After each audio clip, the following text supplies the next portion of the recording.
मैं कांग्रेस पार्टी और अशोक गहलोत का गुलाम हूँ। मेरे जैसा वफादार, उनको मैं कहना चाहता हूँ 25 साल तक जनता ने उनके ऊपर विश्वास किया।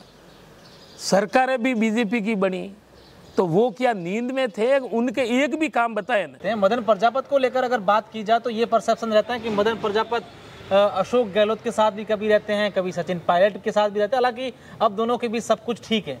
कहीं ना कहीं नुकसान नहीं होगा मदन प्रजापत को शीर्ष नेतृत्व का? 4.5 साल और कार्यकाल हो चुका है, लगभग कुछ महीने ही चुनाव में बचे हैं। क्या लगता है मदन प्रजापत को कि काम जो है वो थोड़े से बाकी रह गए? मदन प्रजापत इन्हीं 3 तारीखों के भरोसे कि इस बार जनता के बीच जाएंगे, जनता इसको लेकर कहीं भी हाँ आखिरकार हमारा जिला बन गया और ये इसमें सबसे बड़ी सफलता मदन प्रजापत की है। अच्छा, आपके विपक्ष वाले तो कह रहे हैं कि मदन प्रजापत जो उन्होंने जूते त्याग दिए, जिले को लेकर लगातार संघर्ष करते रहे, लेकिन क्षेत्र के लोग जो पानी की समस्या से जूझ रहे हैं। यहाँ के बालोतरा अगर शहर की बात करो तो यहाँ भी पानी की समस्या रही। मैं आज भारतीय जनता पार्टी को चुनौती देता हूँ कि अगर आप सनातन धर्म को मानते हैं तो गीता को साक्षी रख, मैं राजनीति छोड़ दूंगा, नहीं तो उनको राजनीति छोड़नी पड़ेगी। इतना चैलेंज। नमस्कार, मैं हूं अशोक शेरा और आप देख रहे हैं नेताजी ऑनलाइन। आज हमारे साथ राजस्थान के सबसे चर्चित नेताजी हैं। वर्तमान में आप विधायक हैं और हाल ही में राजस्थान सरकार ने इन्हें एक बड़ा तोहफा दिया है। मैं बात कर रहा हूं मदन प्रजापत की। राजस्थान की उस विधानसभा क्षेत्र से आप विधायक हैं जिस विधानसभा में देश की दूसरी सबसे बड़ी रिफाइनरी बन रही है। मदन प्रजापत से तमाम सवालों के जवाब मांगे जाएंगे। जनता के लिए इन्होंने अपने कार्यकाल में क्या काम किए, इनको क्या लगता है कि वो काम अब अधूरे रह गए हैं और अगली बार अगर मैं विधायक बना तो वो काम जनता के लिए करूंगा। और इस बार ये जनता के पास किन मुद्दों को लेकर वोट मांगने जाएंगे और जिस तरीके से भाजपा दावे कर रही है कि इस बार जनता भारतीय जनता पार्टी के साथ है, उनको लेकर इनका क्या कहना है। मदन जी, सबसे पहले तो आपका स्वागत है हमारे नेताजी ऑनलाइन में। और पहला सवाल, 4.5 साल और कार्यकाल हो चुका है, लगभग कुछ महीने ही चुनाव में बचे हैं। क्या लगता है मदन प्रजापत को कि काम जो है वो थोड़े से बाकी रह गए? देखो, आपने सुना होगा हमारे माननीय लोकप्रिय मुख्यमंत्री जी ने एक बात कही कि आप मांगते मांगते थक जाओगे, मैं देते देते नहीं थकूंगा। और मैं धन्यवाद देता हूं, आभार व्यक्त करता हूं कि आज़ादी के बाद में 15 विधानसभा क्षेत्र में भूतों न भविष्य इतने काम न हुए और न हो सकते हैं। जो मांगा कभी भी माननीय मुख्यमंत्री जी ने हमें निराश नहीं किया और इतने खुश है और जनता ने स्वीकार किया है। भारतीय जनता पार्टी के लोग बोलते हैं काम तो हुआ है, चाहे शिक्षा का क्षेत्र हो, चाहे हेल्थ का हो। और हमारा तो जिला बन गया जो 40 सालों पुरानी मांग, खुद रेवेन्यू मंत्री यहाँ से होते हुए भी जिला नहीं बना सके। लेकिन आज हमारी मन की मुराद जो पूरी हुई है, हम मुख्यमंत्री जी का मेरी ओर से, पूरी जनता की ओर से, 36 कौम की ओर से दिल से आभार व्यक्त करते हैं। और बोलते थे ये तो घोषणा हुई है, कब बनेगा, पैसा कहाँ से आएगा। कई लोगों ने तंज कसे कि नंगे पैर घूमने से कोई जिला थोड़ी बनता है। आज मुझे खुशी है कि लोकतंत्र में हमने जो प्रण लिया, प्रयास किया, मेहनत की, आज उसका परिणाम है कि घोषणा तो हुई, 4 महीनों के अंदर गजट नोटिफिकेशन अधिसूचना कल जारी हो गई और परसों 7 तारीख को माननीय मुख्यमंत्री जी एक साथ में 19 जिलों का वर्चुअल उद्घाटन कर रहे हैं। और रही बात, 2000 करोड़ रुपया का बजट आवंटन कर दिया। और लोग कह रहे थे नंगे पांव घूमने से जिला बढ़ता है तो क्या कपड़े उतारने से स्टेट बनेगा। मैंने कोई प्रतिक्रिया नहीं दी। मेरा एक ही लक्ष्य था कि जनता ने जो भरोसा करके मुझे एक दूसरी बार राजस्थान की विधानसभा में आशीर्वाद देके भेजा है, तो मेरा मकसद था लोग क्या कहे, मैंने कभी भी कोई प्रतिक्रिया नहीं दी। हमारा मूल मकसद था बालोतरा जिला बने और आज वो घड़ी आ गई कि 3 तारीख के इतिहास में दर्ज हो जाएगी कि पहली के बालोतरा जिले का जन्म कब हुआ, तो 17 मार्च। और अधिसूचना जारी कब हुई, 4 अगस्त। और जिला कलेक्टर कार्यालय का विधिवत उद्घाटन कब हुआ, तो 7 अगस्त को ये 3 तारीखें इतिहास में दर्ज होगी। आने वाली युगों युगों तक ये इतिहास बन गया। मदन प्रजापति इन्हीं 3 तारीखों के भरोसे की इस बार जनता के बीच जाएंगे, जनता इसको लेकर कहीं भी हाँ आखिरकार हमारा जिला बन गया और ये इसमें सबसे बड़ी सफलता मदन प्रजापति की है, ये विश्वास है आप? देखो, जनता लोकतंत्र में माई बाप होती है। हमने जो भी विकास कार्य किया है तो हमारा धर्म और फर्ज है, हमने कोई एहसान नहीं किया। और आज ये सभी निर्णय लोकतंत्र में जनता के ऊपर छोड़ता हूँ कि जनता का विश्वास, आपसी प्रेम, भाईचारा ये हमारा बना रहे। और मुझे पूरा यकीन है कि दिल से जुड़े हुए लोग हैं हमारे को पूरा आशीर्वाद।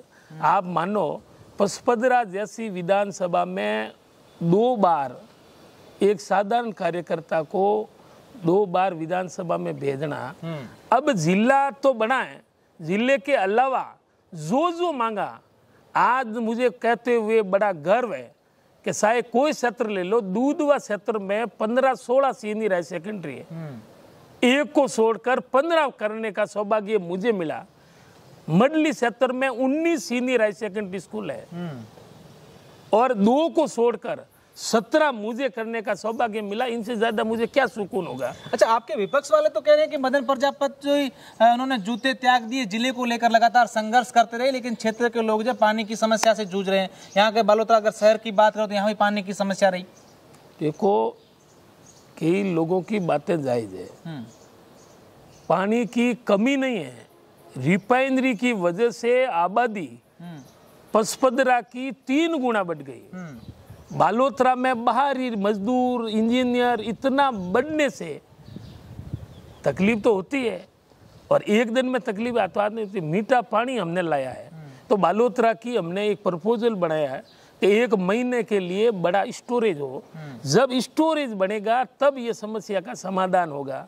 बाकी उन विपक्ष वालों का बोलना, उनको मैं कहना चाहता हूँ 25 साल तक जनता ने उनके ऊपर विश्वास किया। सरकारें भी बीजेपी की बनी तो वो क्या नींद में थे? उनके एक भी काम बताए ना कि मैं कह सकता हूँ 55 करोड़ से हॉस्पिटल बन रहा है, 100 करोड़ से ओवरब्रिज बना है, इतनी स्कूलें खुली है, मीठा पानी हमने लाया, तमाम विकास कार्य, 200 करोड़ की सीवरेज अभी पर टेंडर भी हो गए, कार्य आदेश हो गए, और फर्स्ट भाग के सीवरेज का काम वो भी हमने हमारे कार्यकाल में किया। दूसरे भाग का जो सैंक्शन था 5 साल इन्होंने ठंडे वस्ते में डाल दिया, वापस हमने मेहनत करके सीवरेज लाई। तो जो आप बताओ, जसवाल में 7 करोड़ से CSC भवन बनाया, मंडली में 5.5 करोड़ में हुआ है, और कल्याणपुर में एक SDM कार्यालय के अलावा कॉलेज मांगा दे दिया, तहसील मांगी दे दी, ITI मांगी दे दी, इंग्लिश मीडियम स्कूल मांगी दे दी, कस्तूरबा आवासीय बच्चियों के लिए हॉस्टल दे दिया, समाज कल्याण का SC ST हॉस्टल। आपको मुझे बताते हुए बड़ी खुशी है कि पहले बासुधरा विधानसभा में 3 हॉस्टल थे, आज उनकी संख्या 8 हो गई, और बालोतरा में एक साथ में 3 लड़कियों के हॉस्टल कोई दे सकता है? जो मुख्यमंत्री मांगा, SC के लिए अलग, ST बालिकाओं के लिए अलग और जनरल बालिकाओं के लिए अलग। कल्याणपुर में SC ST हॉस्टल के अलावा उनके तमाम भवन 1.5 करोड़ रुपये की लागत से ब्लॉक CMSO कल्याणपुर में अलग भवन बन रहा है, अंग्रेजी माध्यम के भवन बने। तो जो हमने मांगा है, समिति का, पंचायत समिति का भवन हो, समाजों के छात्रावास हो, मैं इतने काम हुए सरकार में कि आप योजनाओं के अलावा जो 10 योजनाओं का लाभ है वो तो आपको मालूम है अलग है, लेकिन योजनाओं के अलावा धरातल पे हमें भी उम्मीद नहीं थी कि आज मैं एक बात आपको बताऊं कि जब मैं पहली बार MLA बड़ा, सब PSC CSC हॉस्पिटल थे, आज उनकी संख्या 18 हो गई। हमने एक और डिमांड की तो पत्र में जवाब आया कि आपके आबादी जनरल में 30,000 के ऊपर एक होता है और डिजिट और पहाड़ी इलाका में 20,000 के ऊपर है, तो 20,000 की जगह 3 हॉस्पिटल उल्टे ज्यादा है। कोई विधानसभा में जनसंख्या के अनुपात से कहीं भी ज्यादा नहीं है, तो 7-8 हॉस्टल समाज कल्याण के और कहीं है, ज्यादा हॉस्पिटल कहीं है। तो हमने जो मांगा, हाईवे थोब पाटोदी से सीधा जोधपुर के लिए हाईवे बन गया। हमने 65 किलोमीटर का बालोतरा मूंगड़ा उमरलई वाया ढवा तक 65 किलोमीटर के जिले की 3 सड़कें दी। उसमें मुख्यमंत्री जी ने हमारा लाड रखते हुए एक मुझे दी। तो कुल मिला के मतलब मेरा कि चाहे सड़क का विकास हो, चाहे शिक्षा का हो, शिक्षा का भवन हो। अब ये तो कह देंगे एक भवन छोटे पड़ रहे हैं, तो हम ही जानते हैं कि 8वीं से सीधी 12वीं टोटल स्कूलें बन गई, तो भवन तो 8वीं वाले तो छोटे ही होते हैं। तो ये हमारे को जनता ने आशीर्वाद दिया, तो तमाम ये स्कूलों के भवन के अलावा या शानदार मिनी सचिवालय बने, सर्किट हाउस बने, 65-70 डिपार्टमेंटों के कार्यालय बनाने पड़ेंगे।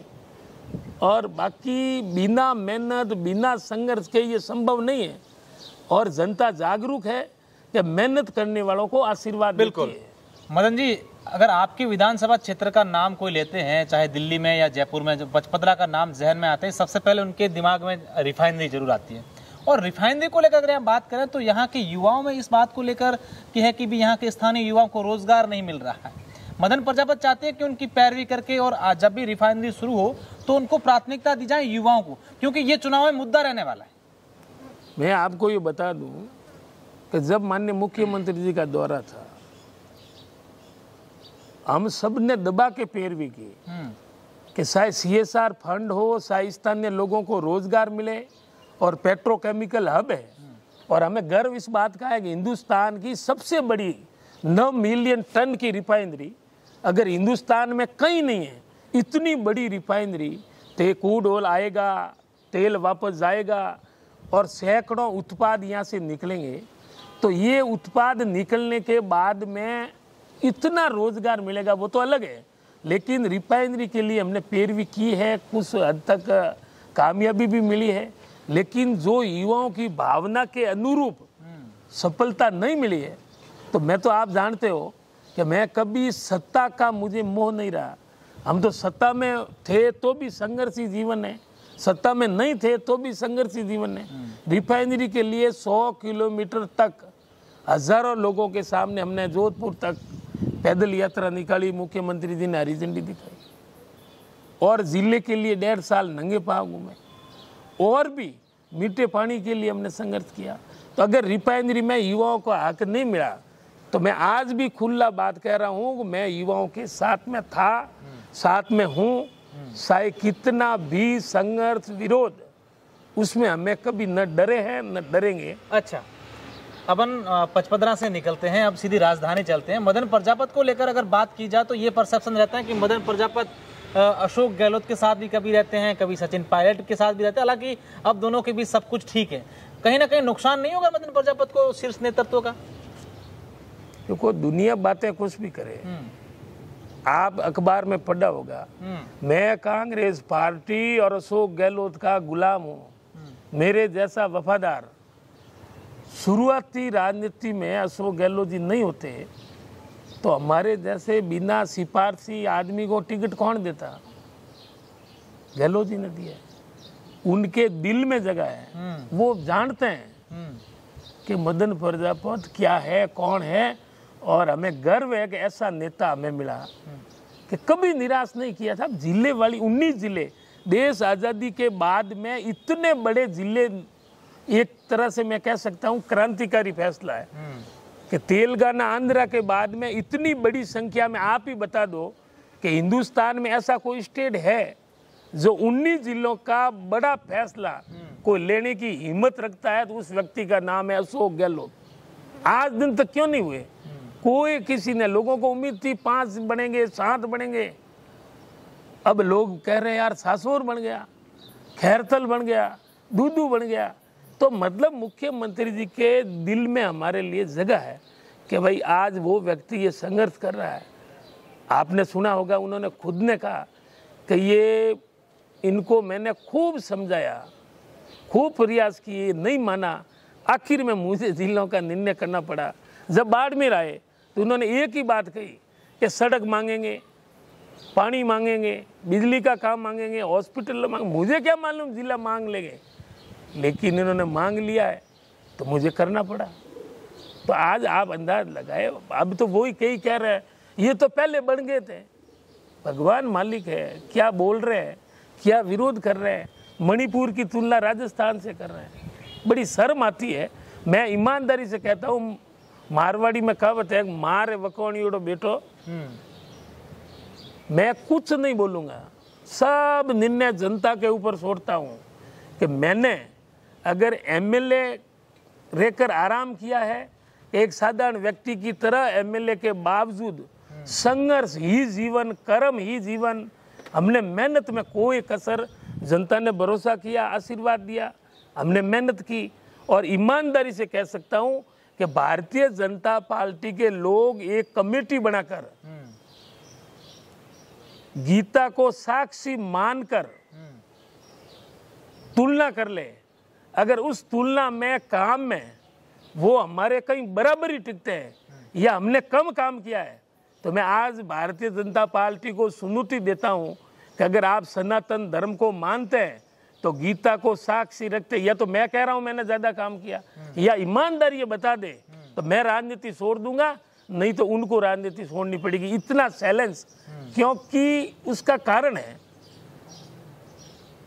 कि ईश्वर का हमें आशीर्वाद है, कोई न कोई शक्ति काम करती है, बिना आशीर्वाद ये संभव नहीं है। 2 बार मुझे आशीर्वाद जनता ने दिया, 2 बार भी सरकारें बनी, और कोई कहते नहीं कर्म ठोक, 3 बार बने। जब जीतते हैं सरकार चली जाती है, जब हारते हैं सरकार आ जाती है। 2 बार भी सरकार बनना और लोकप्रिय मुख्यमंत्री अशोक गहलोत जी का बनना, ये संयोग के कारण इतना विकास हुआ है, बाकी मैं अकेला नहीं कर सकता। अच्छा मदन प्रजापति, आपने बताया कि ये संजोग है, किसी ऊपर वाले का आशीर्वाद है। इसके साथ साथ अगर मदन प्रजापति को लेकर बात करें तो क्षेत्र में मदन प्रजापति का जब भी दौरा होता है या लोगों के बीच जाते हैं तो काफी एक क्रेज रहता है कि मदन जी आ रहे हैं, मतलब इस क्षेत्र के लोगों में काफी क्रेज है। क्या विशेष कोई लोगों से जुड़ा है? मैंने शुरू में कहा किसी को मंत्री का मोह होता है, इसलिए डरते हैं कि मुख्यमंत्री जी नाराज हो जाएंगे, जनता की पैरवी नहीं करते हैं। मैंने कोई मोह नहीं रखा, मैं एमएलए को पद को बड़ा नहीं माना, मैंने कभी नहीं मानता हूँ। मैं हर जगह यही कहता हूँ कि मैंने कभी जातिवाद की राजनीति नहीं की। 36 कौम, शायद 100 वोटों वाला विधानसभा में कोई कौम है, वही मेरे लिए बराबर, मैंने उनको मान सम्मान दिया है बिना भेदभाव। न तो मैं जातिवाद की राजनीति करता हूँ, न बदले की राजनीति करता हूँ, और हर जगह एक ही बात बोलता हूँ कि एमएलए बाद में हूँ और मदन भाई आपका पहले हूँ। तो इसलिए मैंने हमेशा साधारण से साधारण आम आदमी से सीधा जुड़ाव है। चाहे रात को दिन को कोई भी आम आदमी फोन करता है, मुझे कई लोग पूछते हैं कि आपको थकान नहीं होती, आपको परेशानी नहीं होती है? जब लोगों का आशीर्वाद, लोगों का प्रेम और लोगों का जो मैं देखता हूँ, मिलता हूँ, तो वो इतना मुझे आशीर्वाद और प्रेम से बातें करते हैं, मुझे थकावट परेशानी सब दूर हो जाती है। मतलब एक तरह से एक नशा है कि लोग मिले, ज़्यादा भीड़ हो, आम आदमी से बात करें, चाहे घर में आए तो दरवाज़ा खुला है। परिवार का सहयोग के बिना आप मानते हो कि एक आदमी क्या करे, लेकिन आम आदमी के लिए हमारा दरवाज़ा पहले भी खुला था। हम जाते हैं तो लोग, ईमानदारी से कह रहा हूँ, बड़ी खुशी होती है कि एमएलए कई होते हैं, कई बदले की भावना से काम करते हैं, कई टारगेट बना के काम करते हैं। मैंने कोई भी भारतीय जनता पार्टी का कार्यकर्ता भी कह दे कि मदन भाई ने सरकार नहीं होने के कारण बदले की भावना से हमारे को परेशान किया है, चाहे कर्मचारी है। मैं तो हर बार कर्मचारियों को बोलता हूँ, मैं मेरी मर्जी से न मैंने किसी को हटाया, न ट्रांसफर में विश्वास करता हूँ। और रही बात मैं खुद कहूँ या नहीं कहूँ, आप सर्वे करवा ले कि कोई भी सरपंच या कर्मचारी अधिकारी अगर एक बंदा भी मिल जाए मदन भाई ने ट्रांसफर पोस्टिंग में या किसी को वेगार या किसी का 1 रुपया भी कोई साबित कर दे, तो ये प्रेम है। इसलिए मैं 2 बार जीता और आज जनता इंतजार कर रही है चुनाव में, और मैं तमाम जनता के ऊपर छोड़ता हूँ। जनता जो निर्णय करे, मेरा काम है मेहनत करना, आगे भी किए, आगे भी करेंगे, और जनता का आशीर्वाद ही, जनता ही माई बाप है। बाकी चुनाव लड़ने वाला मजबूत नहीं है या होशियारी से कोई जीत नहीं सकता। जनता प्रेम से आशीर्वाद देती है, और जनता ही माई बाप है। हम बड़े नहीं हैं, जनता बड़ी है। निश्चित रूप से मदन प्रजापति का कहना है कि इस बार जनता जो है, जो मैंने काम किए हैं, जनता के ऊपर ही मैं छोड़ता हूं कि जनता को क्या निर्णय करना है, लेकिन देखने वाली बात होगी कि वर्ष 2023 के चुनाव में यहां की जनता विधायक का ताज किसके सर पर रखती है। बहुत बहुत शुक्रिया, धन्यवाद।